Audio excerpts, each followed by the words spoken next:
Vamos a comenzar con el tercero y último bloque, que como ustedes saben, se trata sobre las atribuciones constitucionales del Congreso Nacional. Para ellos tenemos tres excelentes expositores. Está Naces Perdomo, Patricia Santana y Pedro Montilla. Voy a darle la palabra a Naces Perdomo, quien va a tratar la función de control político del Congreso Nacional. Yo quiero antes que nada agradecerle a la Fundación Institucionalidad y Justicia, en la persona de su vicepresidente ejecutivo, Servio Tulio Castaño, y de todo su personal, por haberme invitado a compartir con ustedes en el día de hoy. Esto es una especie de tradición que la FINJUN repite cada 4 años. Estamos hoy aquí y a mí me han asignado trabajar con ustedes el tema del control político por parte del Congreso, evidentemente, al Poder Ejecutivo. Yo tengo entendido que la FINJUN les ha hecho llegar una copia digital de este documento que yo preparé cuando la Constitución era nueva, en el año 2010, y que luego de 10 años de práctica congresual y de jurisprudencia del Tribunal Constitucional, me he dado cuenta que casi no hay que cambiarle nada, porque ni en la práctica ni en conflictos jurisdiccionales que hayan llegado al Tribunal Constitucional ha habido grandes instancias de intentos de control político por parte del Congreso Nacional al Poder Ejecutivo. Y eso es bueno decirlo porque, y ustedes lo van a saber pronto mucho mejor que nadie, en el debate en República Dominicana hay una serie de distorsiones sobre el papel del Congreso y sobre el papel de los congresistas que son francamente lamentables. Ustedes, por ejemplo, tendrán oportunidad de recibir crítica, por un lado, de que no van a aprobar suficiente cantidad de leyes, y por el otro lado van a recibir críticas porque están inventando cosas. Lo que hay que hacer es cumplir las leyes que hay. Pero muchas veces la misma gente lo va a atacar por las dos razones, que son incompatibles. Vamos a ver, si se mide mi trabajo por la cantidad de proyectos de ley que yo apruebo o colaboro en su aprobación, entonces no me critiques porque estoy inventando proyectos de leyes, porque lo que hay que hacer es cumplir las que ya hay. Eso no es así. Esa es una de las distorsiones que hay. Otra de las distorsiones, que no es directamente sobre el papel del Congreso Nacional, sino sobre el funcionamiento de la democracia en sentido general, es que mucha gente piensa que el conflicto es señal de que el sistema no está funcionando. Van a ver, por ejemplo, que si hay un proyecto de ley, que por qué la comisión se ha reunido tantas veces, o que por qué el Congreso Nacional está cambiando lo que manda el Ejecutivo, es que esa es la función del Congreso. El sistema constitucional dominicano se fundamenta, en mi opinión, en 4 ejes fundamentales. Primero, la soberanía popular. Segundo, la supremacía constitucional. No están en orden de importancia. Tercero, los derechos fundamentales. Y cuarto, el sistema de frenos y contrapesos. Eso es fácil. Yo creo que el constituyente dominicano, de manera quizá inconsciente, nos ayudó, porque uno los encuentra en los artículos 2, 4, 6 y 8 de la Constitución, en sus rasgos fundamentales. Es decir, el 2 es la soberanía popular, el 4 es el sistema de freno y contrapeso, el 6 es la supremacía constitucional y el 8 es el de los derechos fundamentales. Ahí hay cosas sobre la dignidad, sobre el Estado social y democrático de derecho, pero esos 4 principios son los elementos fundamentales del sistema constitucional dominicano. Pues bien, que el sistema constitucional dominicano se fundamente en el sistema de frenos y contrapesos tiene consecuencias. Y esa consecuencia es que la Constitución y el diseño constitucional no tiene como objeto evitar el conflicto, tiene como objeto encauzar el conflicto, aprovecharlo. ¿Por qué yo digo esto? Bueno, una de las principales cosas que distinguía o que distingue la monarquía absoluta de la democracia constitucional es que en la monarquía absoluta la palabra del rey es ley, batuta y constitución. No hay nadie que cuestione eso. En el sistema constitucional se han separado las instituciones y se ha creado un sistema en el cual ninguno de los poderes del Estado tiene la capacidad por sí solo para imponer una decisión, por lo menos a largo plazo, muchas veces ni siquiera a corto plazo.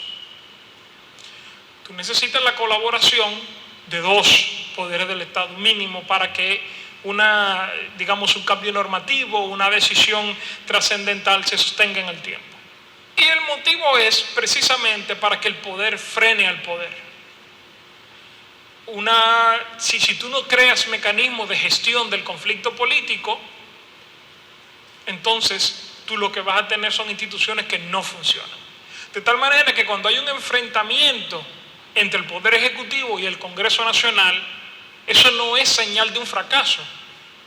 Por muy agrio que sea el enfrentamiento, bueno, quizá hay cosas que, ¿verdad? Pero, o sea, por muy duro, siempre que se mantenga dentro de los cauces institucionales, eso no quiere decir que el sistema está fallando, eso quiere decir que el sistema está funcionando. Que el presidente no logra hacer lo que quería hacer, que eso está en su plan de gobierno y que él se comprometió, problema de él. Porque todos, o sea, los congresistas han recibido votos igual que el presidente. Y habrá gente que diga, pero el presidente fue el que más votos recibió a favor y también el que más votos recibió en contra. O sea, lo que igual no es ventaja. La idea del sistema de frenos y contrapesos es precisamente obligar a que las decisiones del Estado sean producto de la lógica dialéctica. Alguien produce una tesis, el otro produce una antítesis y si se llegan a poner de acuerdo, esa es la síntesis, la solución que finalmente se adopta.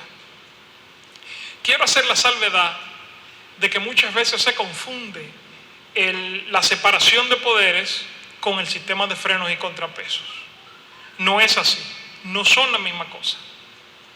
Separación de poderes es tú organizar las facultades del Estado en varios centros que son independientes el uno del otro.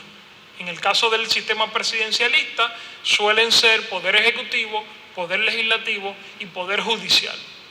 Así es en República Dominicana, aunque luego se han ido metiendo órganos extrapoder, ¿verdad? Yo diría que en la actualidad en República Dominicana, si uno lo quiere plantear desde el punto de vista de la separación de poderes y no de la denominación que reciben en la Constitución, uno pudiera hablar de poder ejecutivo, poder legislativo y sistema de justicia. Porque eso incluye ya el Tribunal Constitucional, incluye el Tribunal Superior Electoral, que son instituciones que cumplen una función dentro del sistema de frenos y contrapesos. Pero ¿qué ocurre? Nosotros estamos tan acostumbrados a ver esta problemática desde el punto de vista de los sistemas presidencialistas que olvidamos que las democracias parlamentarias, que son de hecho las que dominan los países democráticos más poblados, la India es un buen ejemplo de ello, son democracias donde no existe la separación de poderes como nosotros lo entendemos. El poder ejecutivo y el poder legislativo ambos residen en el Parlamento. Hay un presidente, pero ese es el jefe de Estado, no el que maneja las cuestiones de gobierno del día a día. El primer ministro es un diputado, es un representante, o como le llamen en cada sistema. En España, de hecho, al primer ministro se le llama presidente de gobierno, pero no deja de ser un primer ministro dentro de las categorías lógicas en las que esto se maneja. Y el poder ejecutivo es básicamente la gente que la lista de votados que logra dentro del Congreso, una vez ya celebradas las elecciones y juramentado todo el mundo, lograr más de la mitad de los apoyos. Por lo tanto, el presidente, el jefe de gobierno, que es el primer ministro, suele ser, o es, yo no conozco caso en lo que no sea así, a menos que nos refiramos a los gobiernos tecnocráticos en Italia, suele ser un congresista, y sus miembros de gabinete, lo que aquí llamamos ministros, suelen también ser congresistas. Y de hecho, para mí el sistema de frenos y contrapesos funciona mejor en el sistema parlamentario que en el presidencialista, porque en los sistemas parlamentarios hacer caer el gobierno y convocar elecciones, que es, digamos, la manera más rotunda y contundente de control político, es relativamente fácil. Pero no vamos a discutir eso hoy porque los abogados tenemos la muy mala tendencia de ponernos a teorizar cuando la vida lo que hay que hacer es resolver cuestiones prácticas. Bien, entonces, ¿qué nosotros podemos denominar control político? Miren, la Constitución Dominicana establece en el artículo 93 dos funciones esenciales del Congreso Nacional. La primera son lo que llaman las atribuciones en materia legislativa, ambos están en el artículo 93 de la Constitución, y la segunda, que está en el artículo 93, numeral 2, atribuciones de fiscalización y control. De tal manera que el Congreso Nacional tiene en realidad, aunque solemos decir que lo que tiene son funciones legislativas y de fiscalización, tiene funciones legislativas, de fiscalización y de control político. ¿Qué pasa? Que el control político es una forma de fiscalización, uno no se va a poner a discutir con el constituyente por eso, pero es importante porque esto tiene unas consecuencias mayores, o sea, aún más importantes, cuando se use, que no se ha usado en el tiempo que está, por lo menos no efectivamente en el tiempo que esta Constitución tiene. Miren, en el artículo 93, numeral 2, literales C, D y E, están tres de las principales instituciones de control político que tiene el Congreso Nacional en República Dominicana. C es las citas al Congreso, si tiene como facultad citada al ministro, viceministro, directores o administradores de órganos autónomos y descentralizados del Estado ante las comisiones permanentes del Congreso para edificarlas sobre la ejecución presupuestaria y los actos de su administración. D. Examinar anualmente todos los actos del Poder Ejecutivo y aprobarlos si son ajustados a la Constitución y a las leyes. Y E. Nombrar comisiones permanentes y especiales a instancia de sus miembros para que investiguen cualquier asunto que resulte de interés público y sirvan y rindan el informe correspondiente, ¿verdad? ¿Cuáles son los mecanismos para ello? Son las invitaciones a la Cámara, que están en el artículo 94 de la Constitución, y las interpelaciones, que están en el artículo 5. Hay un tema que yo creo que es importante dejar sentado antes de continuar. Como los sistemas presidencialistas son sistemas distorsionados, porque lo que hicieron los estadounidenses cuando se lo inventaron fue sustituir al rey británico por el presidente de la República, por lo menos después que desecharon los artículos de la Confederación. En realidad, cuando se habla de control en este sistema, se habla de control al Poder Ejecutivo. Y hay tres tipos de control.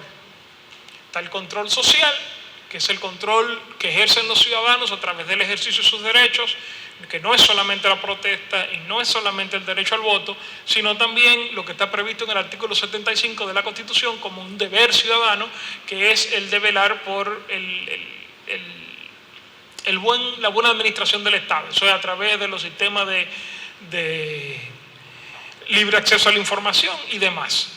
Está el control jurídico, que es el que se lleva a cabo a través de la producción legislativa y además el que le corresponde a los tribunales de la República.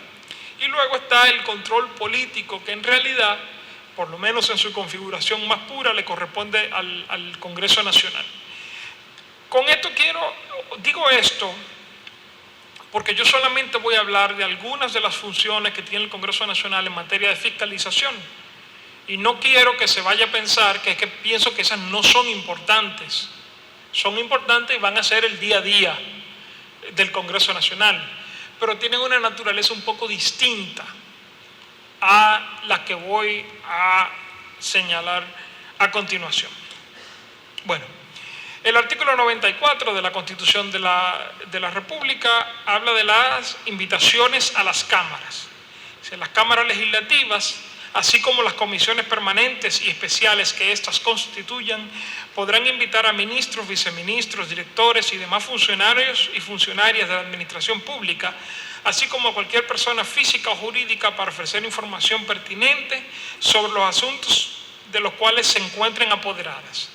Los asuntos de los cuales se encuentran apoderadas se refiere a las comisiones y no a las personas. Bien, párrafo. La renuencia de las personas citadas a comparecer o a rendir declaraciones requeridas será sancionada por los tribunales penales de la República con la pena que señalan las disposiciones legales vigentes para los casos de desacato de las autoridades públicas a requerimiento de la Cámara correspondiente. Ustedes imagino que han visto en días recientes cómo el Congreso de los Estados Unidos, las comisiones de la Cámara de Representantes en sentido particular, han estado citando a los más importantes directivos del Silicon Valley para que vayan a rendir cuentas al Congreso de los temas de privacidad y de concentración del poder dentro de esa industria.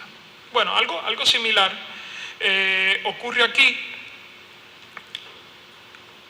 Es curioso que las invitaciones a las cámaras no incluyen al presidente de la República y se trata solamente de un mecanismo que tiene el Congreso para hacer rendir cuentas ya en el Congreso, someterse prácticamente a un interrogatorio a las personas que tengan información que el Congreso considere importante.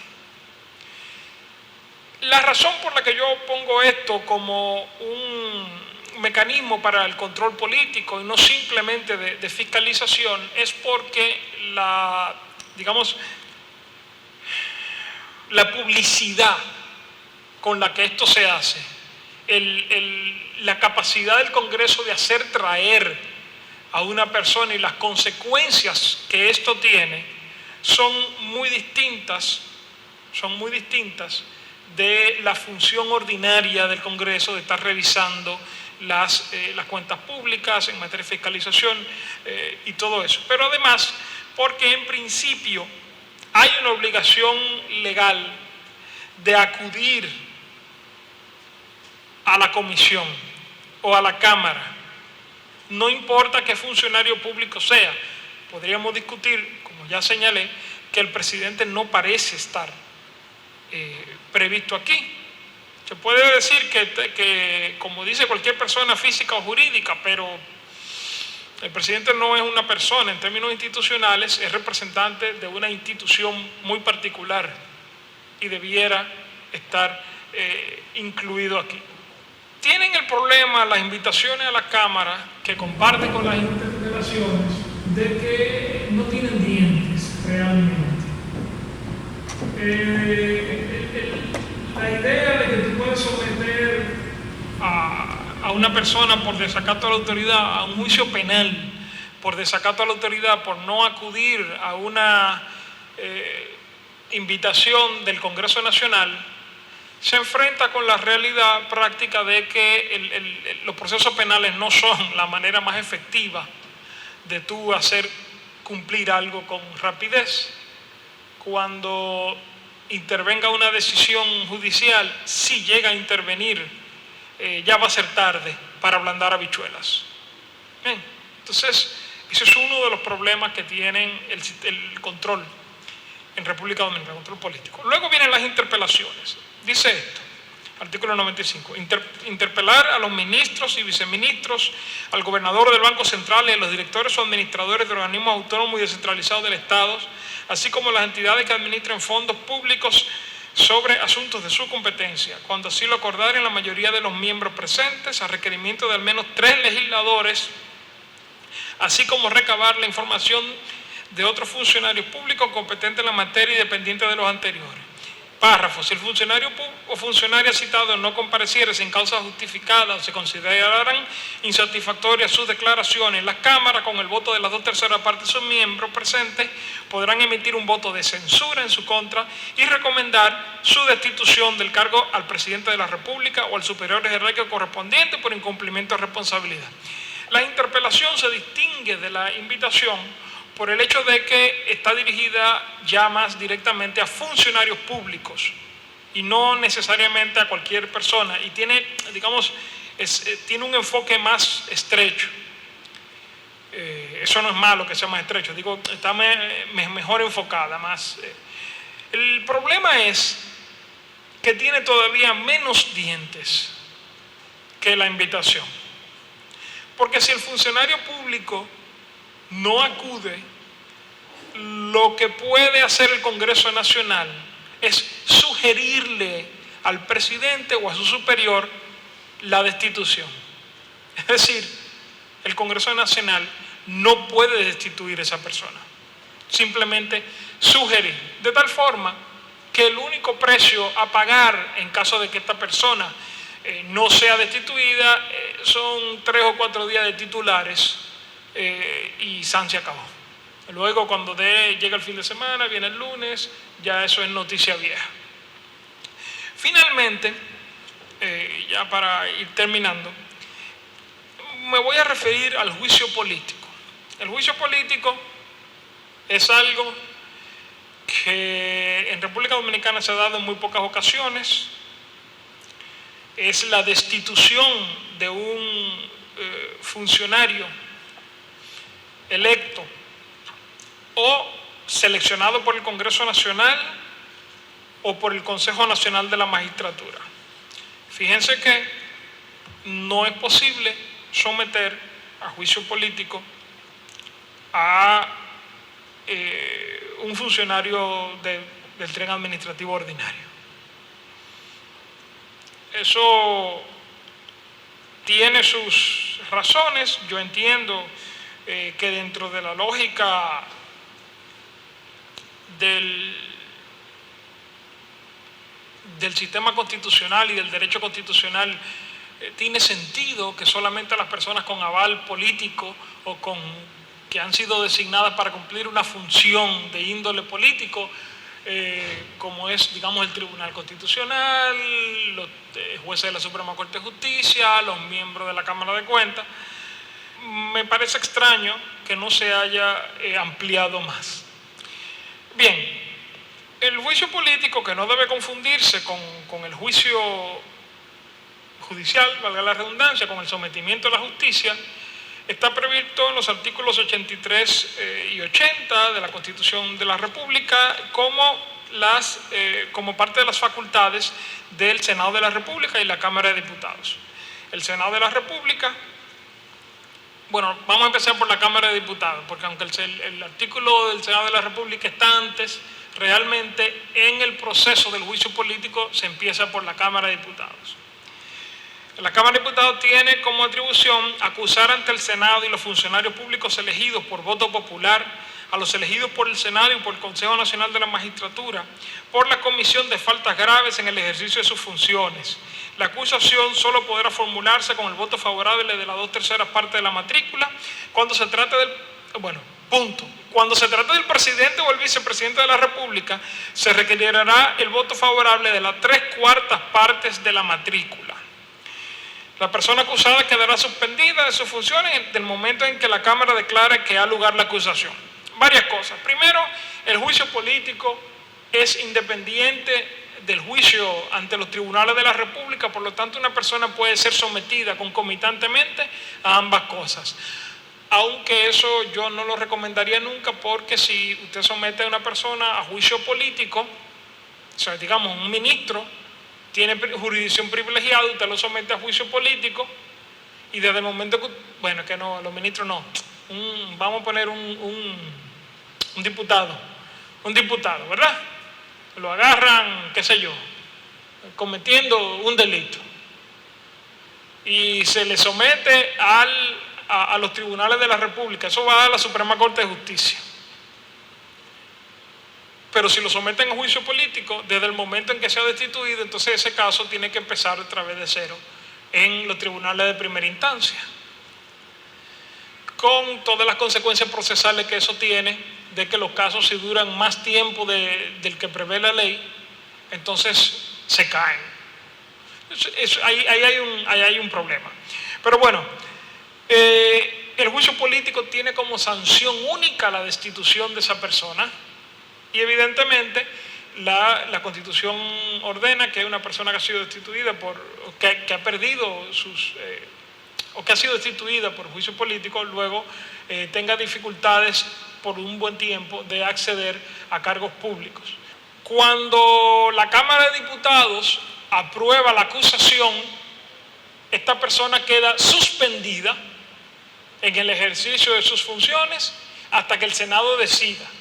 No sé si ustedes recordarán, hace unos años, eso pasó en Brasil con la presidenta Dilma Rousseff, que desde que la Cámara de Diputados aprobó la acusación en su contra, entonces ella fue suspendida en sus funciones. En Estados Unidos, por ejemplo, no funciona así. El presidente Clinton y el presidente Trump, los dos fueron acusados por la Cámara de Representantes, y esa acusación pasó al Senado. Y ninguno de los dos se vio en la obligación de ceder el ejercicio de sus funciones mientras duraba el juicio en el Senado. Bien, entonces el Senado, atribuciones, artículo 80.1. Conocer de las acusaciones formuladas por la Cámara de Diputados contra las y los funcionarios públicos señalados en el artículo 84, numeral 1. La declaración de culpabilidad deja a la persona destituida de su cargo y no podrá desempeñar ninguna función pública, sea o no de elección popular, por el término de 10 años. La persona destituida quedará sujeto, si hubiere lugar, a ser acusada y juzgada por ante los tribunales ordinarios con arreglo a la ley.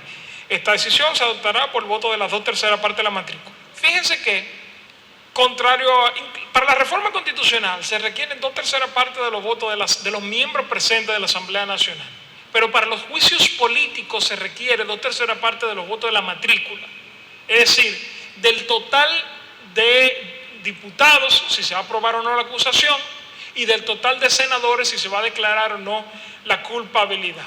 Eso cambia mucho las matemáticas del juego, digamos.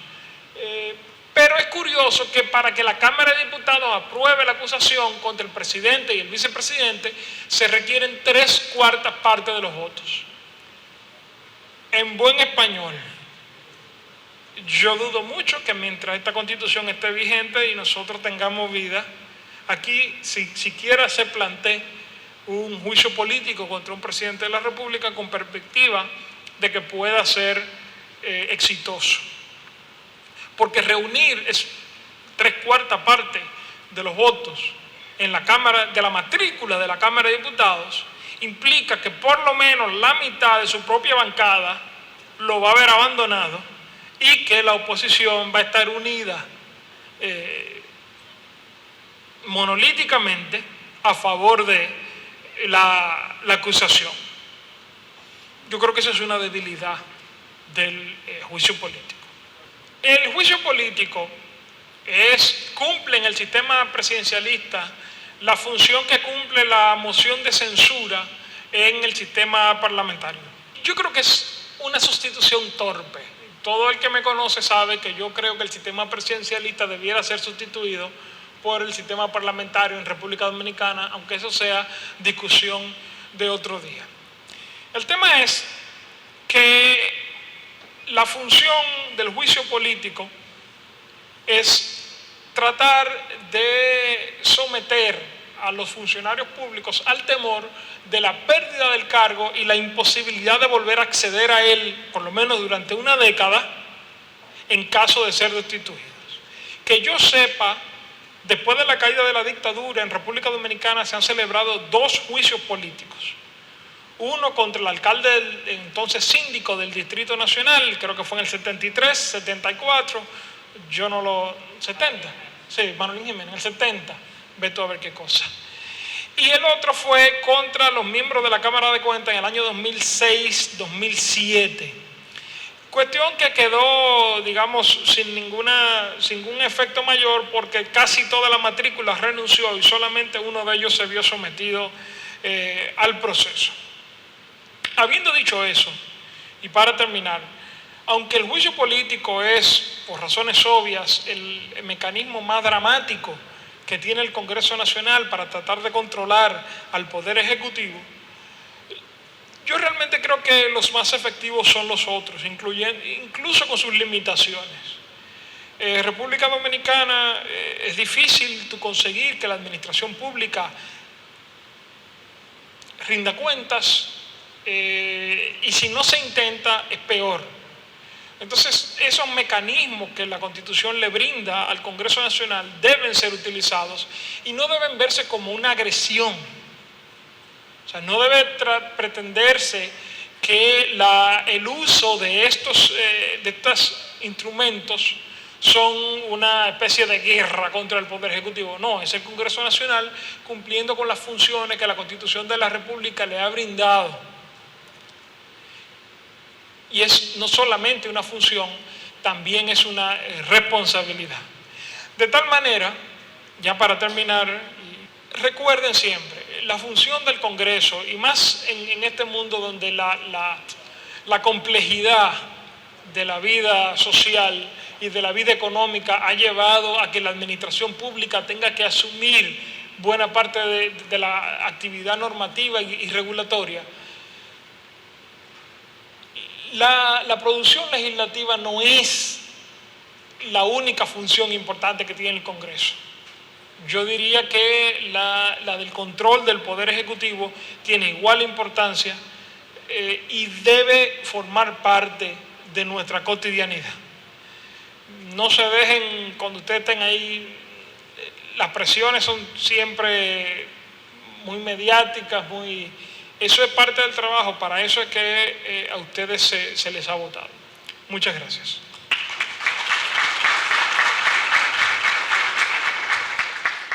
De inmediato la palabra a Patricia Santana, quien nos va a tratar el tema, la función normativa, resoluciones, leyes ordinarias y orgánicas y reforma constitucional.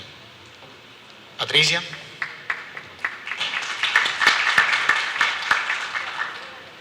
Darle las gracias a Finjus por habernos invitado a participar aquí, darles las gracias a todos ustedes que han permanecido junto a nosotros a pesar de la hora y a pesar de que, ¿verdad?, después de haber comido también, venir aquí a oírnos hablando de temas que pueden resultar un poco pesados, pero que son, sin embargo, súper importantes. Y hacerlo para mí es un gran privilegio, no solo como abogada, sino también como ciudadana, pararme frente aquí y hablarles a las personas que hacen una función tan importante como es la función congresual y como es la función normativa que realiza el Poder Legislativo. Y evidentemente que hacerlo acompañada de dos grandes personas que son mi profesor Nacef y mi amigo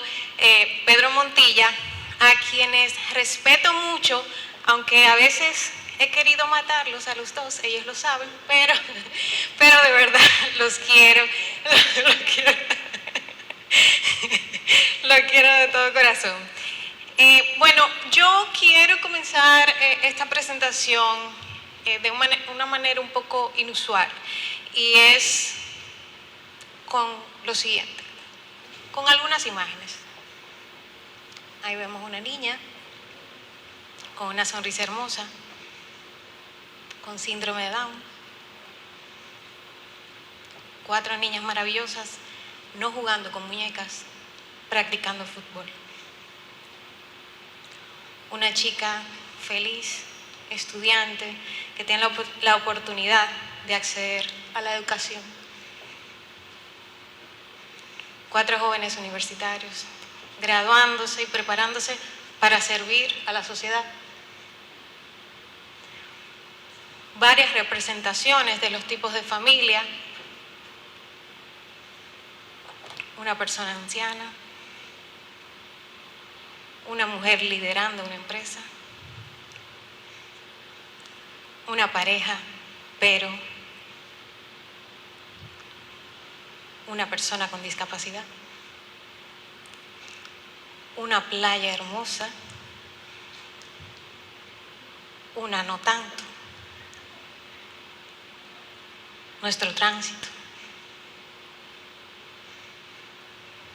lo que estamos enfrentando ahora mismo con la pandemia en el sistema de salud,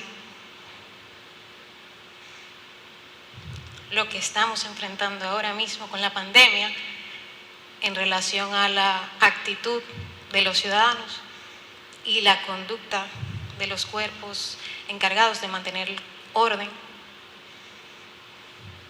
Mis perritas, Petita y Diana. ¿Por qué esas fotos? La idea de ponerles esas imágenes ha sido ponerle cara al trabajo que ustedes hacen o van a hacer en el Congreso. El trabajo que ustedes hacen tiene nombres, tienen caras, tienen conductas, tienen sueños, tienen anhelos, tienen metas, padecen enfermedades, tienen que sobrevivir con el día a día y son parte de la sociedad en la que vivimos y son parte de la sociedad que ustedes regulan a través de la función normativa que realiza el Poder Legislativo. Ustedes regulan la vida de cada uno de nosotros y de ustedes mismos desde que somos niños, ¿verdad? Nacemos y hay que registrarnos en un registro público que está regulado por una ley. Morimos y hay que registrar esa muerte en un registro público que está registrado por la ley.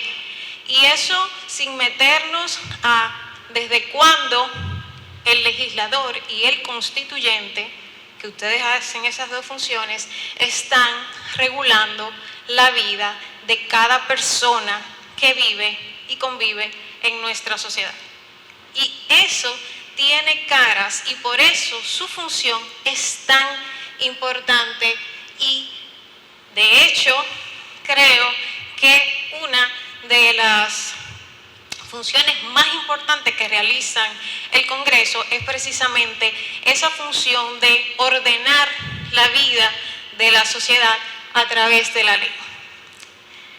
Esa función normativa del Congreso es lo que le permite al Congreso dictar normas que regulan la vida de las personas, la convivencia en la sociedad y la forma en que esta sociedad se organiza.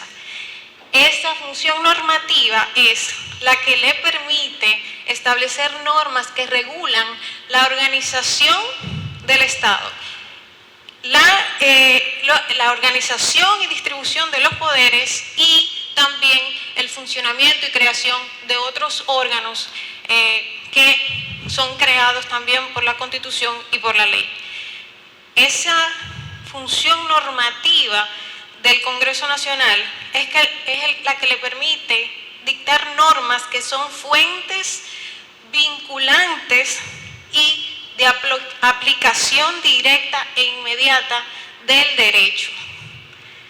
Esa función normativa es la que les permite normar o determinar el régimen económico del Estado. Es la que le permite determinar la distribución y uso de los recursos y todo lo que tiene que ver con medio ambiente. Es la que permite dictar normas que protejan a nuestros animales, que por eso puse a mis perritas también en la foto. Entonces, miren qué importante es la función normativa que ustedes realizan desde el Congreso a través de creación de leyes y otras normas de las cuales voy a hablar más adelante. Y por tanto, yo sí creo que si bien hay un sistema de pesos y contrapesos y una evidentemente necesaria separación de poderes en el sistema político dominicano, la función legislativa es tan importante que el Poder Legislativo tiene la facultad de regularse a sí mismo, dictar leyes para sí mismo, dictar leyes para someter al Poder Ejecutivo a la ley que ustedes deciden, porque el Poder Ejecutivo y la Administración del Estado y todos los órganos del Estado deben de actuar de conformidad a leyes preexistentes dictadas por ustedes, pero además el Poder Judicial funciona como consecuencia de la competencia que le ha sido dictada de manera general también por la Constitución, pero dispuesta, regulada desarrollada por la ley que ustedes crean. Es decir, que el Poder Legislativo controla todo el funcionamiento del poder del sistema político de República Dominicana, del poder de todos los órganos del Estado y de mi vida. Dirige mi vida, me dice cómo yo debo conducir de manera adecuada y civilizada para evitar accidentes de tránsito. El Poder Legislativo tiene ese poder y ese don y esa responsabilidad de hacer de nuestro país un país cada vez más fortalecido y más democrático. Entonces, evidentemente que estamos hablando de un superpoder, sí, bien es cierto que también está sujeto a otros controles, como ustedes pudieron ver esta mañana cuando la licenciada Jimena Conde bien les explicaba sobre el control que ejerce el Tribunal Constitucional sobre las leyes mediante el control concentrado de constitucionalidad y el control difuso además que ejercen los jueces, los demás jueces del Poder Judicial a través o también del Poder Electoral a través del control difuso de constitucionalidad, que es un mecanismo de control efectivo para cuando la ley se aparte del mandato constitucional, pues entonces los tribunales llevan al carril constitucional el trabajo legislativo. Y esto es importante tenerlo claro, porque si bien es cierto, el Poder Legislativo tiene un rol de control y fiscalización sumamente, y de regulación y de organización sumamente importante, no menos es cierto que este ejercicio de crear normas que se realiza a través de la función normativa del Estado está sujeto a ciertos límites. Esa función normativa del Poder Legislativo toca, evidentemente, con todo lo que he dicho, aspectos sustanciales, orgánicos y procesales que son los que conforman todas estas estructuras de las cuales he hablado. Eso es la función normativa del Congreso Nacional. ¿Y cómo la hace? ¿Cómo ejerce esa función normativa el Congreso? Bueno, esta función normativa tiene principalmente tres características o tres caracteres. Uno legislativo, un carácter constituyente y un carácter internacional, sobre el cual no me voy a detener a hablar mucho sobre el carácter internacional de la función normativa, porque ya esta mañana la licenciada Conde se refirió de manera bastante amplia a esto, al referirse al mecanismo de aprobación o ratificación de los tratados y convenios internacionales. Sí, sobre eso, para ya dejar este tema aparte, quisiera agregar que aparte de que me suscribo a la posición planteada por la licenciada Conde, y debo decir que la verdad que me satisface mucho ser del grupo de las mujeres progresistas que hemos estado aquí hoy, porque hoy han habido 3 mujeres progresistas en este escenario, lo que nos da la oportunidad pues de hablar de eso.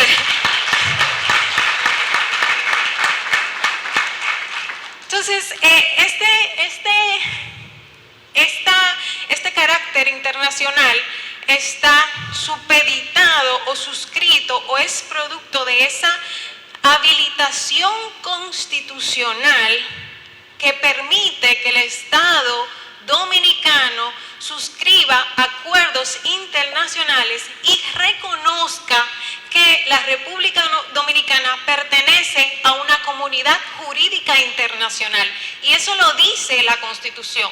Y por tanto, la Constitución en esos casos se constituye como una norma habilitante, una norma que es la que nos habilita la posibilidad de suscribir estos convenios y la que dispone que somos miembros de una comunidad jurídica internacional, pero además es la norma que dice que esos tratados internacionales, sobre todo lo que tienen que ver con derechos humanos, son, y ahí recuerdo la teoría de la grapa de Cruzeta, son parte integral, tenemos que graparlos a la Constitución porque son parte integral de nuestra Constitución.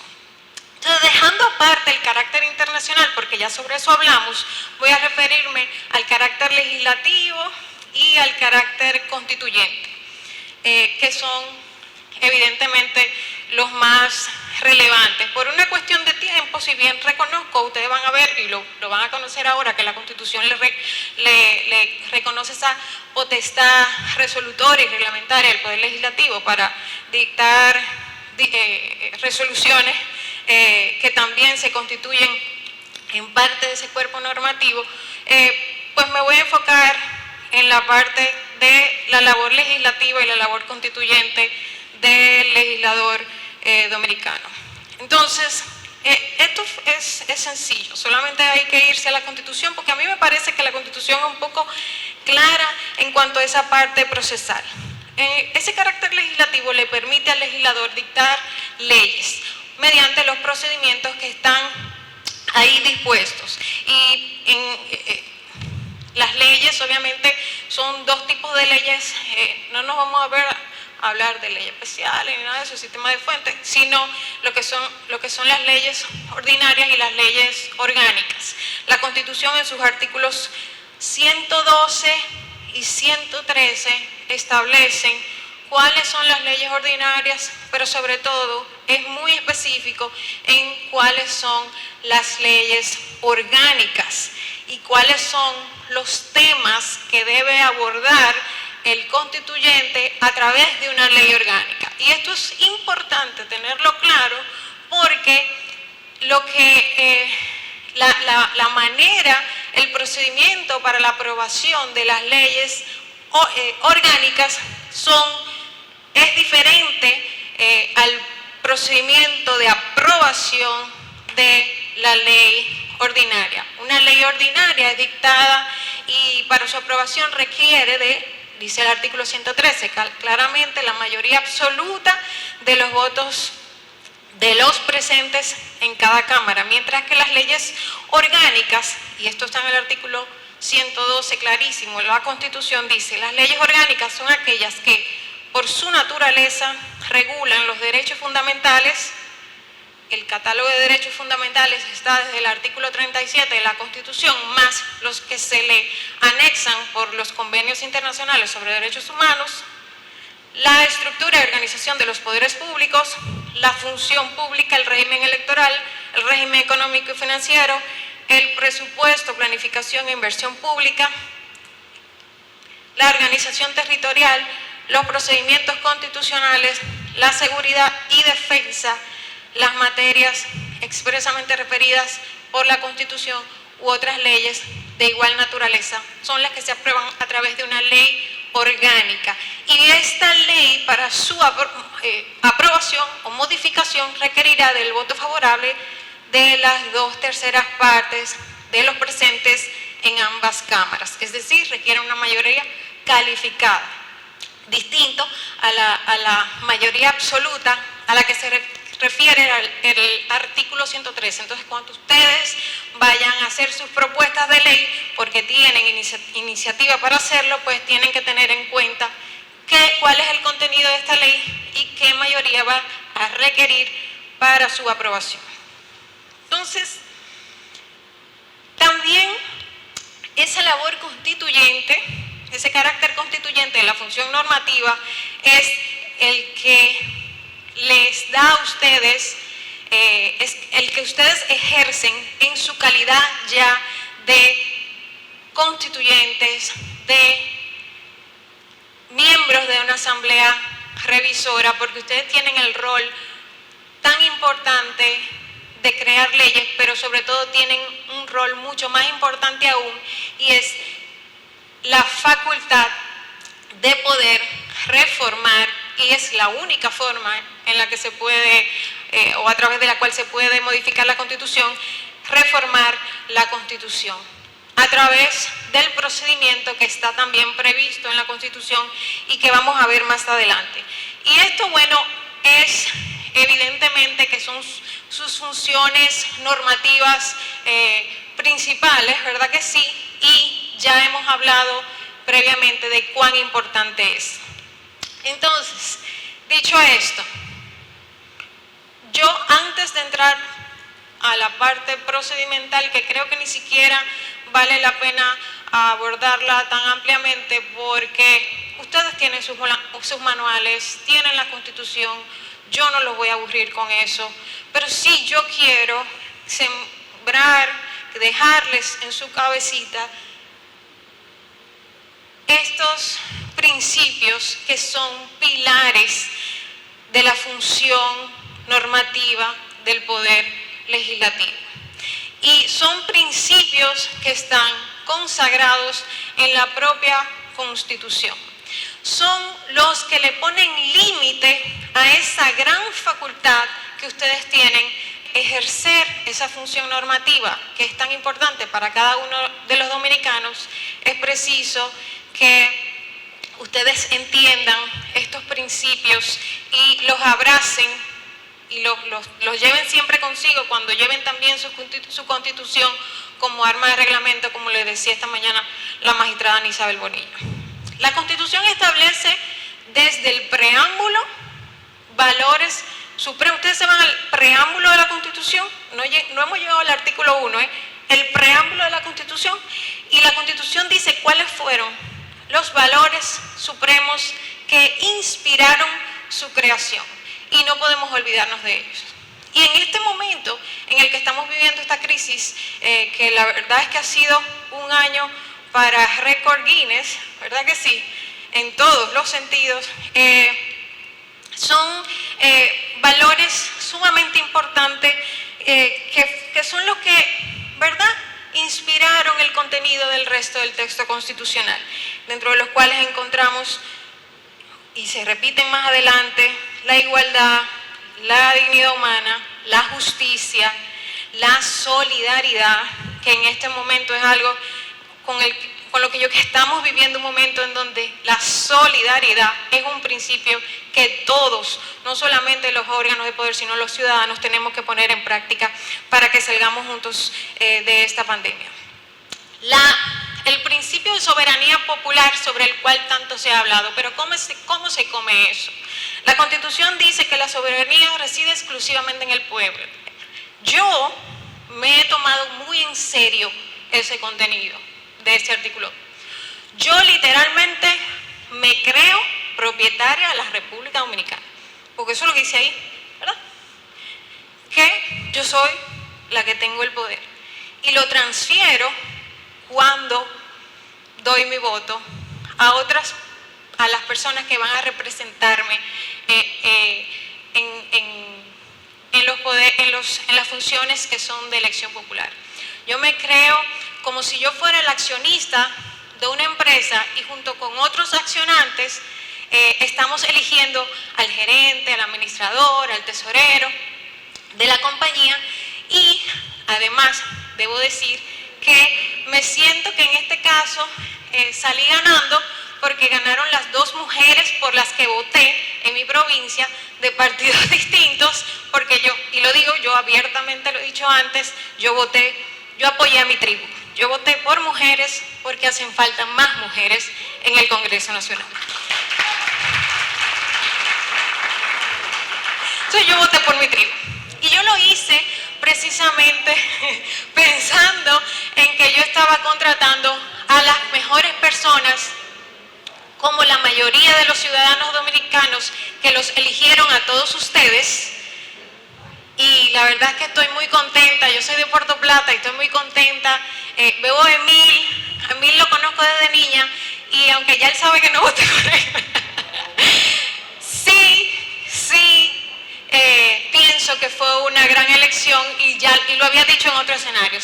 Yo creo que Pedro es testigo de que he dicho que Emil era un buen candidato, y me alegro que esté aquí. Entonces estoy feliz de que el pueblo hizo ese rol de activista de la empresa y los eligió a ustedes para que sean quien administre esta gran empresa que es la República Dominicana. Y de eso se trata la soberanía popular, de que nosotros hemos delegado en ustedes el poder de administrar y cuidar y organizar la República Dominicana para garantizar el bienestar de todos nosotros. Y eso me lleva a el principio, la cláusula del Estado Social y Democrático de Derecho, del cual también se ha hablado aquí, y que no tiene otro objetivo más que garantizar la protección de los derechos fundamentales, las libertades individuales, y lograr que esto sea de manera en que sea posible una convivencia pacífica, respetando a la vez los derechos de todos y garantizando a su vez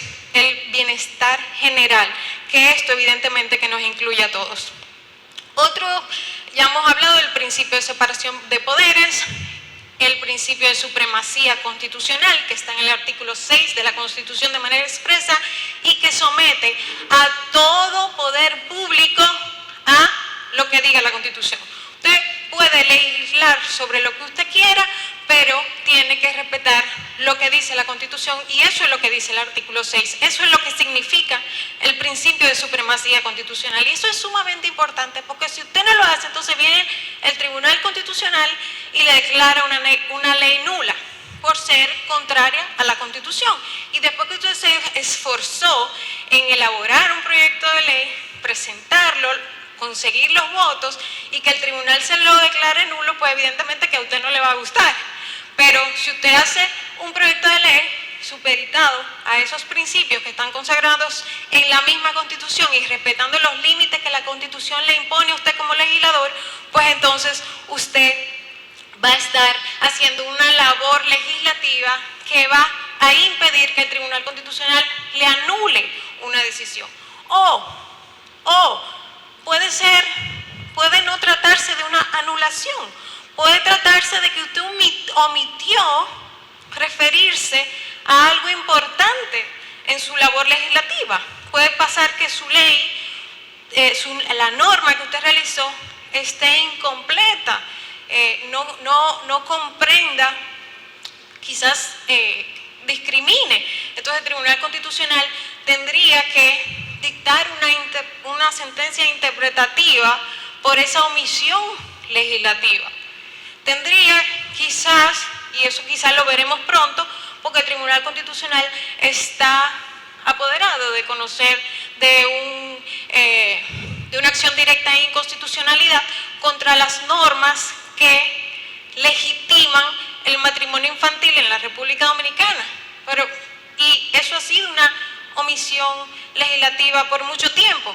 Quizá va a venir el Tribunal Constitucional a decir, mire, ustedes debieron haber hecho esto antes, porque esto viola derechos fundamentales. Entonces, es importante que esa labor legislativa se supedite de manera mínima a los principios que están aquí expuestos, que son pilares, verdaderos pilares de la función legislativa. También tenemos el principio democrático de derecho. Todos tenemos la oportunidad de participar de la toma de decisiones, y aquí también la labor legislativa tiene un rol importante, porque por ejemplo hay de las leyes que requieren de una creación, un trabajo legislativo importante, está la Ley de Participación Ciudadana, que es la que regula todos esos procedimientos que le permiten a la ciudadanía ser partícipe de la toma de decisiones en el Estado, como por ejemplo desarrollar esa facultad de iniciativa legislativa que vamos a ver que también tienen los ciudadanos y que es una gran conquista para la ciudadanía dominicana desde la Constitución del 2010. El principio de dignidad humana, esto lo voy a decir rápido, igualdad y debido proceso, que son en sí mismos derechos fundamentales, principios y garantías, y son esos tres parte del núcleo duro de los derechos fundamentales. Es decir, un derecho fundamental dentro de sí incluye dignidad de la persona, y la palabra dignidad está en la Constitución muchas veces repetida. Igualdad y que haya un proceso que permita hacer efectivo ese derecho fundamental. Y ese contenido, ese núcleo duro de los derechos fundamentales no puede ser tocado ni por el legislador. Tiene que ser respetado por el legislador en el ejercicio de esa función normativa que le confiere la Constitución. Los principios de las libertades que tenemos las personas, para que el Estado no se meta con eso y que están reconocidas en la Constitución, en el catálogo de derechos fundamentales. Los principios de progresividad de los derechos. Un derecho, después que ha sido reconocido, no puede ser limitado, no podemos volver para atrás. Tenemos que, a la hora de legislar, si vamos a regular un derecho fundamental, tomar en consideración estas cuestiones y tomar en cuenta la protección reforzada que reciben varias personas en el ordenamiento constitucional. Los niños, los envejecientes, los discapacitados, las personas de tercera edad como Nacef y Pedro, son personas que reciben una protección reforzada del constituyente, y ese refuerzo que le da el constituyente a los derechos de estas personas, pues también requieren de ese apoyo legislativo a la hora de trabajar o ejercer esa función. Y evidentemente tener todo esto una perspectiva de derechos humanos de acuerdo a los derechos que han sido reconocidos por la Constitución. En fin, yo pienso que queda clara la importancia de ese papel normativo, esa función normativa que tiene el Poder Legislativo, y yo simplemente, porque ya me pasaron el papelito y tengo que parar, decir que ustedes tienen un rol demasiado importante para nuestra sociedad, y cuando uno va y da ese voto, por lo menos ese ha sido el ejercicio mío y creo de la mayoría de los que lo dimos el voto en las pasadas elecciones, y lo hemos hecho así antes, es que nuestra sociedad esté en manos de personas que realmente quieren lo mejor para la República Dominicana, para que podamos vivir y convivir y progresar juntos y progresar de manera solidaria, de manera tolerante, respetándonos unos a los otros. Y bueno, todo eso está en sus manos, así que yo mejor no sigo hablando porque ya me están votando. Muchísimas gracias. Ojalá y que algo que tú dijiste sean de las cosas que queden de este taller. Nosotros somos los dueños de este país. Ojalá y que eso, honestamente hablando, yo creo que lo debemos de lapidar. Muchas veces uno que ha tenido la oportunidad de, qué sé yo, de vivir fuera y de andar por la vida haciendo cosas en diferentes países, a mí me ha llamado la atención que yo he visto gente que le preguntan: ¿cuál es el país que a ti más te gusta? Y la mayoría de las veces dicen que es otro el país que le gusta, no la República Dominicana. O sea, yo no concibo que un dominicano que le pregunten fuera de su país cuál es el país que más le gusta, que no diga que sea la República Dominicana el país que más le guste. O sea, eso yo no lo puedo concebir. Nassef, que a veces dice que no, pero que lo es, que es un exégeta, él de sus 30 minutos solamente hizo uso de 29 y me está exigiendo, antes de darle la palabra a Pedro, que le dé ese minuto, y yo se lo voy a dar para evitarme problemas. Así que... Es que yo soy un poco despistado y olvidé comentarles que sobre el tema que yo hablé, hay un proyecto de ley en el Congreso Nacional batiéndose hace casi una década para la regulación de las interpelaciones y la invitación que haga el Congreso. Esa regulación es una regulación que la propia Constitución dice que tiene que ser por ley, o sea, no puede ser reglamentariamente. Y todavía no la tenemos. Entonces, para que esas herramientas puedan convertirse en realidad, es importante que el Congreso Nacional apruebe finalmente la ley que la regula. Muchas gracias. Bueno, a continuación, y para terminar ya con este tercer bloque, ¿verdad? Llamo a Pedro Montilla. Él va a tratar el tema, la reserva de ley como concreción de los contenidos constitucionales hacia un impulso de la agenda legislativa. Ustedes van a ver con qué se come eso, ¿ok? Así que, adelante.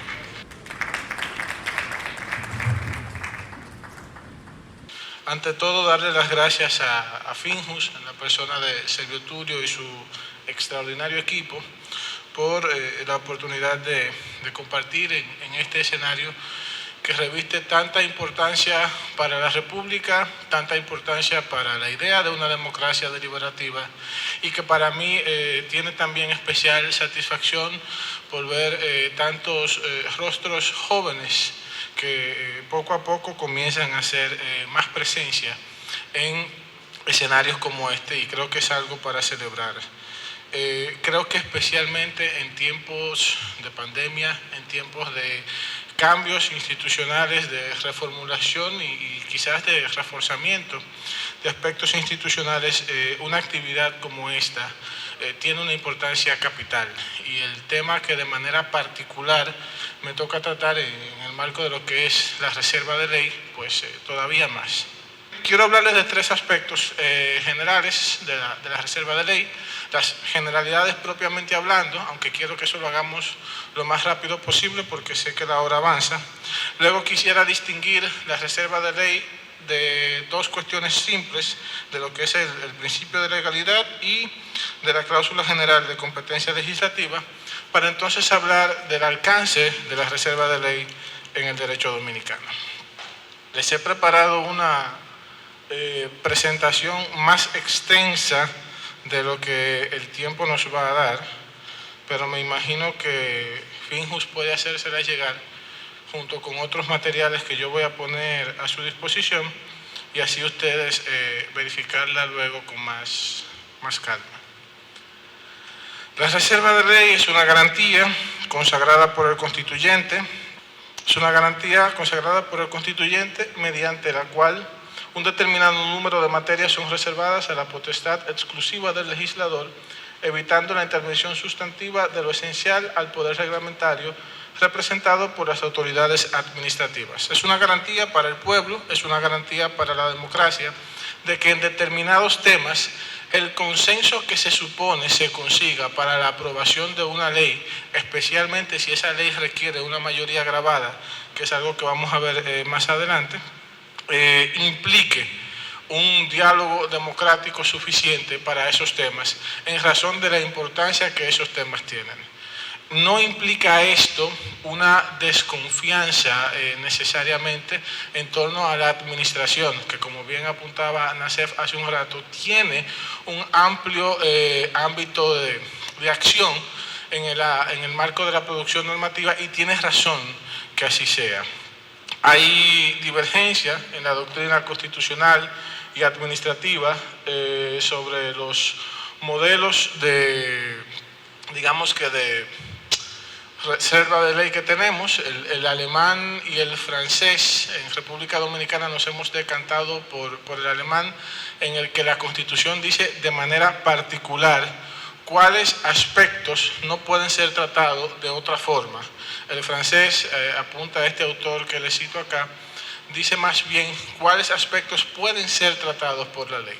La ley, digamos que tiene una generalidad donde puede tratarlo todo, pero de manera particular ciertos temas solo pueden ser tratados por ellas. El modelo francés se inclinaría a decir que la Constitución determine específicamente cuáles temas podrían ser tratados, lo que a nuestro juicio no tendría aplicación en el caso dominicano. Respecto a la naturaleza de la reserva de ley, se ha dicho que es un principio, se ha dicho que es una garantía, se ha dicho que es una norma en sí misma. Como indiqué en la definición primera, yo parto de la premisa de que se trata de una garantía, y una garantía pues para la democracia, para la deliberación y para el establecimiento del debate adecuado. Hay cierta jurisprudencia constitucional comparada al respecto, pero que por la premura que tenemos no les voy a compartir. No me voy a detener en lo que tiene que ver con el origen histórico, voy a partir a lo que son los tipos de reserva de ley. Podemos hablar de una reserva absoluta y una reserva relativa en torno al grado de intensidad de aquello que se dispone. Creo que es algo más o menos simple. Y pasando a un tema que tocaron de manera transversal tanto Nacef como Patricia, también hay una clasificación en torno a si la reserva es orgánica o si es ordinaria. Creo que ya ustedes tienen un conocimiento general, pero ustedes saben que en la República Dominicana, pues, por ejemplo, por aplicación del 112 y en algunos casos del 74 de la Constitución, determinados aspectos no pueden ser solamente tratados por ley, sino que es una ley con unas características de consenso particular. Amaury Reyes y yo sostenemos la postura de que no es una discusión jerárquica, no es una discusión de que la ley orgánica es más que la ordinaria, sino que amerita para su expedición la construcción de un consenso particular. Pero creo que no debemos introducirnos en esa discusión ahora. Tranquilo, Nacef, está todo bien. Estas son las generalidades de la reserva de ley. Yo sé que es un ámbito más o menos conocido por ustedes. Quiero distinguir dos figuras y que pasemos entonces a conversar sobre la aplicación y la disposición constitucional en la República Dominicana de lo que tiene que ver con la reserva de ley. Una de estas figuras es el principio de legalidad. Aunque resulten dos conceptos que se interrelacionan, tienen sin embargo una distinción conceptual importante que es útil destacar. Todas las actividades de los órganos y entes del Estado y de sus autoridades y funcionarios deben realizarse conforme a la Constitución, a la ley, tanto orgánicas como ordinarias, a los tratados y a todas las otras fuentes de derecho que les sean aplicables en su actuación, dentro de los límites establecidos por las mismas. Toda actuación contraria a la Constitución, a la ley o a alguna otra fuente del derecho administrativo vicia la actuación de ilegalidad. La reserva de ley, sin embargo, implica que es un principio según el cual solo por ley pueden adoptarse determinadas regulaciones. Y eso nos presenta por lo menos tres diferencias importantes a destacar. En cuanto a la naturaleza jurídica, el principio de legalidad es solo eso, un principio. La reserva de ley puede asumir diferentes manifestaciones. Puede ser un principio, garantía o técnica legislativa. Creo que eso lo habíamos visto ya en una diapositiva anterior, aunque les repito que yo opto por entenderlo más como una garantía que como las demás. En cuanto a su alcance, el principio de legalidad debe ser observado por todas las autoridades públicas, mientras que la reserva solo corresponde al Poder Legislativo.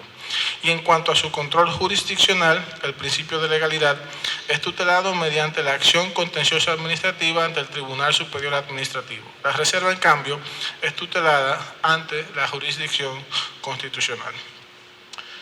Esto es otra figura interesante, que es lo que tiene que ver con la cláusula legal de competencia. Hay una sentencia bastante extensa de la Corte Constitucional de Colombia, a la que no quiero hacer ahora una lectura detallada, pero una cosa es, y aquí hago conexión con lo que habíamos visto anteriormente, que el legislador tenga un parámetro general para versar sobre todo aquello que es, digamos, propio del sistema jurídico en el que impera, y otra cosa es que en determinadas circunstancias solo el legislador puede hacerlo, que es la diferencia esencial que queremos ver hoy. Lo cual, y aquí tiene esto, quiero resaltar el no vago título que tiene esta ponencia del impulso de la agenda legislativa. Lo que aquí nos estamos, digamos que diciendo unos a otros, es que precisamente por ser estas materias tan importantes, las hemos reservado para el legislador, pero eso implica entonces que el legislador debe hacer un ejercicio mucho más tenaz, mucho más incisivo, mucho más perseverante quizás en el manejo de estos aspectos, porque se trata de asuntos que no pueden ser resueltos mediante regulaciones hechas por otros poderes del Estado. Nassef ponía un caso clásico: hablar de que una ley importante para el funcionamiento democrático tiene más de 10 años en una discusión legislativa es una cuestión que debe llamarnos poderosamente la atención. Y yo tengo la pena de decirles que no es un caso único, ni siquiera un caso máximo. Tenemos una larga historia de importantes iniciativas de ley que han permanecido durante muchísimos años en el debate de las cámaras, o dormidas en alguna gaveta por ahí, y lo peor, otras que todavía lo están. Entonces, entender la importancia de esto, creo yo, es capital. Pasando al tercer aspecto, y fíjense lo rápido que esto va. Pasando al tercer aspecto, los ámbitos de reserva de ley usualmente son vistos en el marco de los derechos fundamentales, en el marco de lo que tiene que ver con lo tributario y en el ámbito de lo penal. Sin embargo, en el caso de la República Dominicana podemos ver aplicación en las materias más diversas. Vamos a ver algunos ejemplos y con eso entonces quizás podemos conectar alguno que otro caso práctico. Con lo que tiene que ver con los derechos fundamentales, como ustedes comprenderán, la naturaleza misma de los derechos fundamentales implica una protección especial por esta teoría en la que descansa su existencia, de que son herramientas necesarias para el desarrollo de la dignidad humana. Son fundamentales porque los necesitamos, porque son inherentes a nosotros, no por un invento positivista. No crean eso jamás. Sé que se los han dicho, sé que lo han escuchado por ahí. Los derechos fundamentales no son fundamentales porque están en la Constitución. Están en la Constitución porque son fundamentales. Porque hay algo en su naturaleza misma que hace que estén allí. Y bueno, esto ha evidentemente producido que muchos aspectos que en otro momento se habían tratado mediante legislaciones ordinarias en los casos de leyes orgánicas, o mediante actos infralegales, que son los que nos llaman principalmente la atención, tengan que ser revisados y adecuados a la exigencia de la reserva de ley en las normas posteriores a la Constitución del año 2010. Les voy a poner un solo ejemplo que para mí sirve de ilustración perfecta. La ejecución de las sentencias evacuadas por los tribunales de la República Dominicana había sido tratada de manera dispersa en diferentes normativas. Por ejemplo, el Código Procesal Penal trataba lo que tenía que ver con la ejecución de las sentencias propias de esa jurisdicción. pero ello no ocurría necesariamente con las demás jurisdicciones y teníamos en gran medida un desastre con sentencias de otra naturaleza. En el año 2007, me parece, el Ministerio Público, que es el órgano al que se recurría en ese momento para la tramitación de las ejecuciones de las sentencias, dispone mediante una resolución el procedimiento a seguir. No conformes con esa resolución, con ese procedimiento, por razones técnicas que no vamos a discutir ahora, ciudadanos van ante el Tribunal Constitucional y piden que sea declarada inconstitucional esta resolución por, repito, aspectos técnicos propios del contenido de la resolución misma. El Tribunal Constitucional resuelve el asunto mediante la sentencia 110/13 y dice: al margen de los aspectos de fondo que han esgrimido las partes y que ciertamente dan como resultado la inconstitucionalidad de esta norma, esto no debe ser tratado mediante una resolución, porque la ejecución de la sentencia forma parte de la tutela judicial efectiva. Comienza entonces a desarrollar, lo hace brevemente pero adecuado, una teoría de los componentes de la tutela judicial efectiva.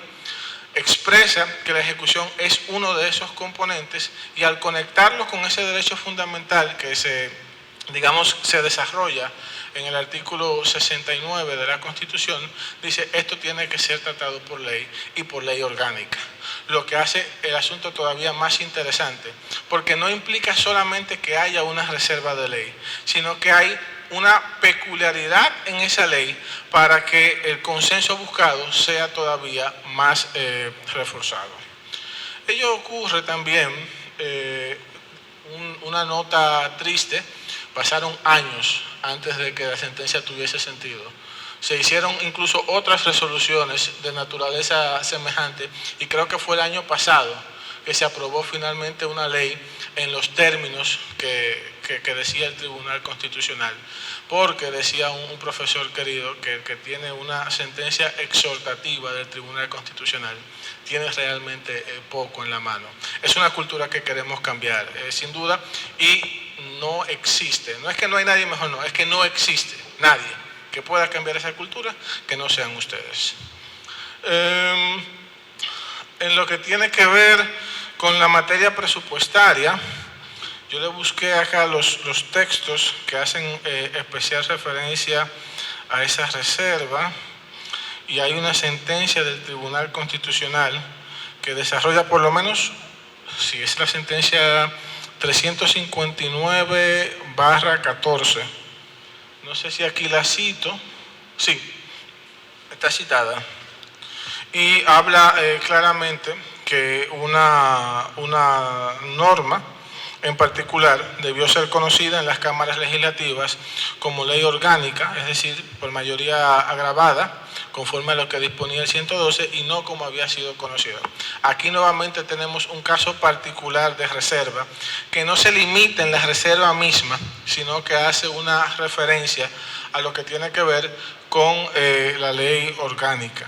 Esto es algo que lamentablemente se ha dado varias veces en nuestro caso.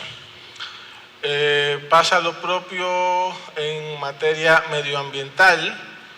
Creo que es un caso conocido, está establecido de manera puntual en los artículos que cito de la Constitución, 66 y 67. Quiero hacer un paréntesis ahí y decirles que la forma en cómo la Constitución hace la reserva de ley en términos gramaticales es diversa. No en todos los casos se redacta de la misma forma, y esto es un asunto que ha desatado cierta discusión doctrinal en otros ámbitos, en otros lugares, no tanto acá en la República Dominicana, pero eso no implica que tenga menos rigor. Lo que tiene que ver es con la intensidad de los aspectos a desarrollar, porque en algunos casos la Constitución dice lo que tiene que ver con la organización, con la naturaleza, con el procedimiento, será desarrollado por ley, y en otros casos la Constitución les va a decir el derecho X va a ser desarrollado conforme a la ley. Ambas son referencias, evidentemente, a una reserva de ley. Lo que no, digamos que es lo mismo, es la intensidad sobre los aspectos a tratar. A ver, Esto es más de medio ambiente, reserva de ley en materia territorial. Ahí también les hago una referencia a los aspectos que tienen que ver con la Constitución. Y claro, nuevamente caemos al tema de que esto no es solamente simple reserva de ley, sino también de ley orgánica. Pasa lo propio con lo que tiene que ver con la nacionalidad. Ahí la Constitución hace señalamientos puntuales en lo que es la definición de persona en tránsito, los requisitos para adquirir la nacionalidad dominicana por matrimonio, las condiciones y formalidades para la naturalización, entre otros aspectos puntuales.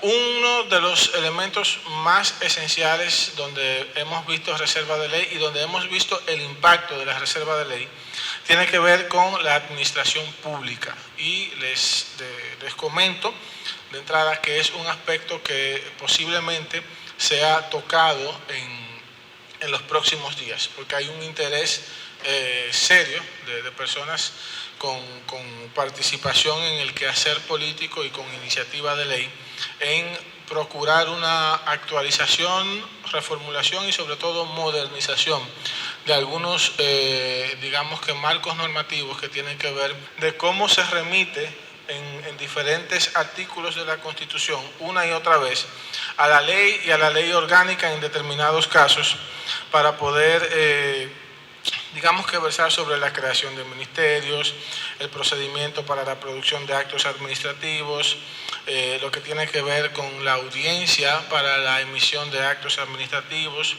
la creación de organismos autónomos y descentralizados, entre muchos otros aspectos. En este caso tenemos leyes que reaccionaron en su momento a una gran problemática de dispersión en la creación de órganos. Por ejemplo, ustedes saben que tuvimos un momento en el que había mucho más subsecretarías en una Secretaría de Estado, que hoy conocemos como ministros, de lo que eran necesarias.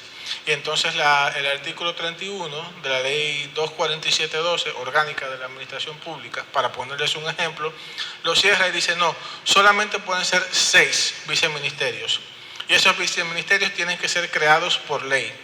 Aunque el artículo 134 de la Constitución no establece de manera literal que los viceministerios deben ser creados por ley, entonces la propia ley orgánica hace tal cosa como una reserva de ley para los aspectos que van a ser tratados a partir de allí. Porque aquí hay otro aspecto interesantísimo. Puede ser que en determinado caso se haga reserva de ley y la ley que desarrolla aquella cuestión de la que se hizo reserva haga entonces delegación reglamentaria y que la ley no lo trate todo. Les pongo el caso más simple, el Tribunal Constitucional.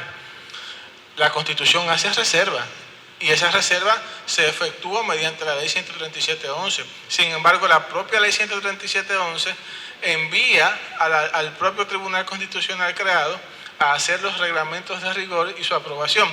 De manera que la reserva de ley no implica que todos los aspectos relacionados, no necesariamente por lo menos, que todos los aspectos relacionados a aquello que se ha, digamos que delimitado al ámbito del legislador, tenga que ser verificado minuciosamente por sino que el legislador puede entender que no es él quien tiene las herramientas adecuadas para tratar de forma correcta un caso. Y esto es evidente.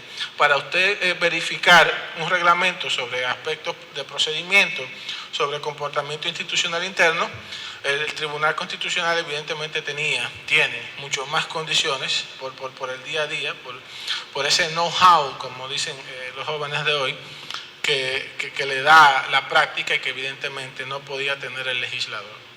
Pero bueno, lo que quiero decirles es que hoy, para volver al ejemplo que les mencionaba anteriormente, se discute si es práctico realmente que los viceministerios sean creados por ley. No se discute el límite, me parece que con el límite no ha habido nunca problema. Un límite de 6 parece un límite racional. Sin embargo, la mayoría de las leyes crean 3, 2, 4 viceministerios y en casi todos los ministerios encontramos 6 viceministros, cosa extraña, pero cosas que se ven, pasa en las mejores familias. Entonces, la cuestión es, ¿resulta realmente razonable que le demos al legislador, digamos que la reserva para la creación de estas entidades si en determinadas circunstancias, por ejemplo, en el marco de una pandemia, la reestructuración organizativa de un ministerio puede ser algo urgente, necesario y que podría trabajar perfectamente desde la administración? Lo que quiero decir es esto: ¿por qué si bien en un momento tuvimos que cerrar una dispersión probablemente irrazonable, ahora tenemos que mantenerla no solamente desde las reservas que hace la Constitución, sino desde una reserva que crea el propio legislador para la continuación de aquello que se pretende regular? Solo les pongo un par de preguntas para que lo pensemos.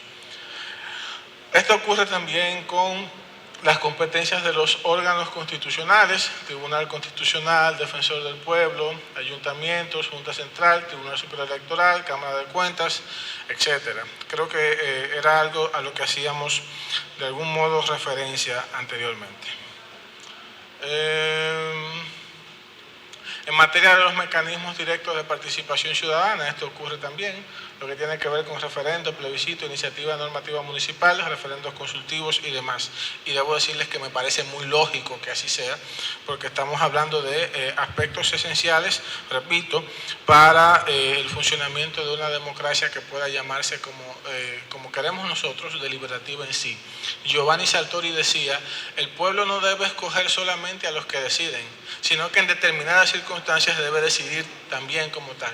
Y la creación de las vías mediante las cuales toma esa decisión es fundamental. En materia económica y financiera, ustedes conocen lo delicado que es esto. También existe una reserva fuerte, intensa, absoluta en muchos casos, para que la cuestión no pueda ser tratada de manera ligera por los órganos administrativos, que no implica jamás que la Constitución parta de la premisa de que los órganos administrativos van a tratar esos temas de manera ligera. No lo hace. Sin embargo, entiende que el órgano legislativo está construido en el marco de un consenso que no va a tener jamás una administración en un sistema presidencialista como el que tenemos nosotros. Y ahí estoy totalmente de acuerdo contigo respecto a nuestro sistema de gobierno.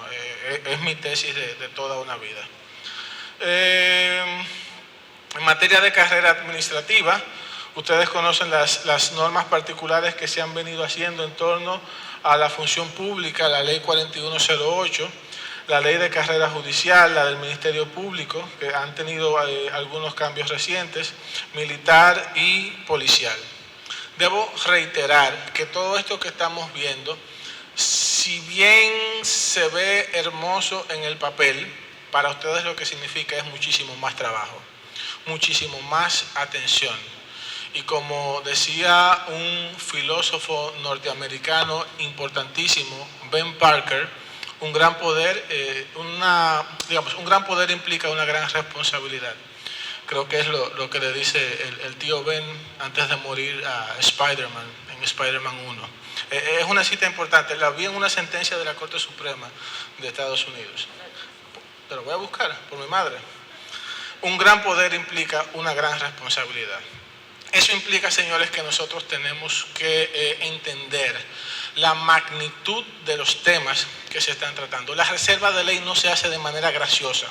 La Constitución Dominicana, a lo largo de la Constitución, hace decenas y decenas de reservas de ley, como pocas constituciones lo hacen.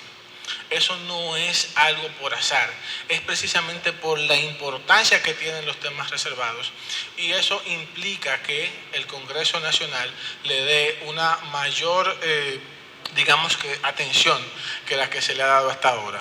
Por ejemplo, en curso y en muy pocos casos aprobado está una ley de antidiscriminación, que la última vez que vi estaba en el Senado, trabajada por una comisión de reforma que se integró por ahí por el 2016. Félix Tena coordinó la subcomisión en la que yo trabajé, debe andar por ahí, 2016-2017. La ley de los gobernadores civiles, la que regula la intimidad, el buen nombre y el honor. la de deportes, la de expresión y medios de comunicación, la de reunión, la de libertad religiosa, la de patrimonio cultural. Todas estas leyes presentadas por una comisión de reforma debidamente formada al efecto. Impulsadas de manera particular por FINJUS, la ley de estados de excepción ya aprobada, la de derechos colectivos y difusos, que la última vez que vimos estaba en la Cámara de Diputados, tanto por la Comisión de Reforma como por la FINJUS, la ley de partidos, aunque ustedes saben todo lo que se ha visto y lo que el Tribunal Constitucional ha tenido que hacer con la de partidos y lo que tiene que ver con el régimen electoral. A partir de ahí, porque lamentablemente una cosa es lo que el técnico escribe y otra la que se aprueba. Por favor, eso sí se los pido de manera personal. Esto no es FINJUS, no es la actividad, es Pedro Montilla. Háganle caso a los técnicos. Casi siempre tienen la razón. La ley electoral, la de referendo, la orgánica del Ministerio de Interior y Policía. Sí, el Ministerio de Interior y Policía. Yo creo que la ley de nosotros es de los tiempos de Napoleón. Es una cosa inexplicable que no haya tenido las reformas adecuadas. La ley integral contra todas las formas de violencia contra la mujer, que creo que está en el Senado y que fue impulsada por FINJUS también, y así muchas otras. Yo les voy a proporcionar esto que he preparado y que he tenido que resumir de manera oportuna y rápida, para que podamos precisamente verificar todos estos temas que a mi juicio tienen un especialísimo interés para todos nosotros. Al final de cuentas, yo quiero hacer eco, si me lo permiten, de una expresión dada por Simón Bolívar el 15 de febrero de 1819 en el Congreso de Angostura, al momento en que se instala el Congreso en su nación. Cito: dignaos, legisladores, acoger con indulgencia la profesión de mi conciencia política, los últimos votos de mi corazón y los ruegos fervorosos que a nombre del pueblo me atrevo a dirigiros. Dignaos conceder un gobierno eminentemente popular, eminentemente justo, eminentemente moral, que encadene la opresión, la anarquía y la culpa. Un gobierno que haga reinar la inocencia, la humildad y la paz. Un gobierno que haga triunfar, bajo el imperio de las leyes inexorables, la igualdad y la libertad. Señores, empezad vuestras funciones, yo he terminado las mías. Termina la cita. FINJUS quiere, mediante actividades como esta, precisamente impulsar ese tipo de sentimientos. Y para mí, pues no puedo más que agradecer una vez más a la entidad y a ustedes por la hora en que permanecen con nosotros acá, por la oportunidad de compartir estas ideas y apuntar todos hacia la construcción de una democracia deliberativa que, una vez más insisto, es quizás la principal prioridad de todos. Buenas tardes.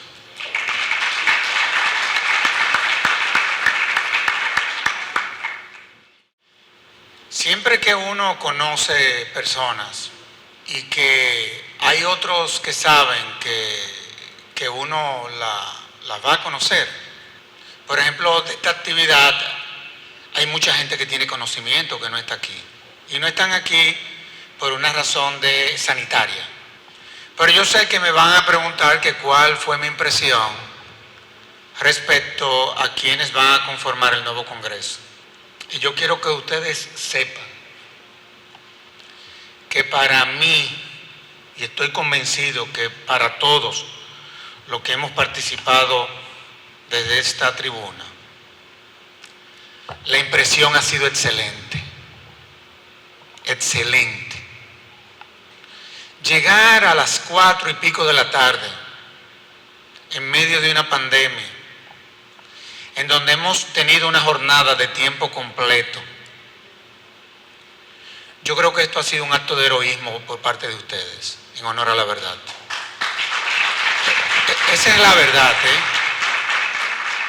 O sea, la disciplina que ustedes han mostrado aquí, el interés, yo creo que es la evidencia de que sin lugar a dudas el próximo Congreso va a ser sumamente exitoso. a mí me toca la relatoría, pero por razones de tiempo, ustedes saben que la relatoría lo que hace es que resume todo lo que ha sido la participación de quienes se han expresado en esta actividad. Está hecho, pero dada la importancia del contenido de lo que aquí se expuso, evidentemente de que la relatoría dio 15 páginas. Ojalá y que este Congreso 2024, ojalá que sea el que refleje que por primera vez sus miembros se lo crean. Porque la verdad es que ustedes tienen un poder y ahí están las herramientas. Evidentemente de que todos estamos sometidos a un orden. Para concluir, yo quiero darle las gracias a todos los expositores. Ninguna de las participaciones tuvo un solo desperdicio. Una pudo parecerse a otra, pero fue en ángulos diferentes. Se complementaron entre sí.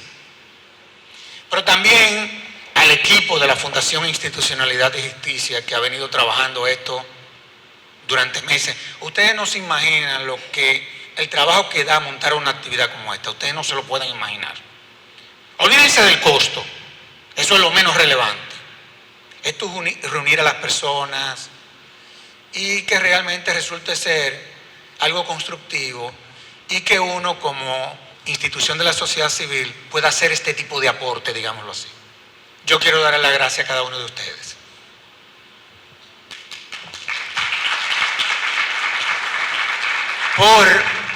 Porque es evidente que el hecho de lo que por lo menos nosotros hemos visto aquí, por parte de ustedes, es evidente de que ustedes han asumido el compromiso. Es evidente. O sea, es evidente. Entonces me despido dándole las gracias a ustedes, a Félix Tena, que fue el co-coordinador de esta actividad. Y finalmente les deseo muchos éxitos a todos, lleguen bien y quédense en casa.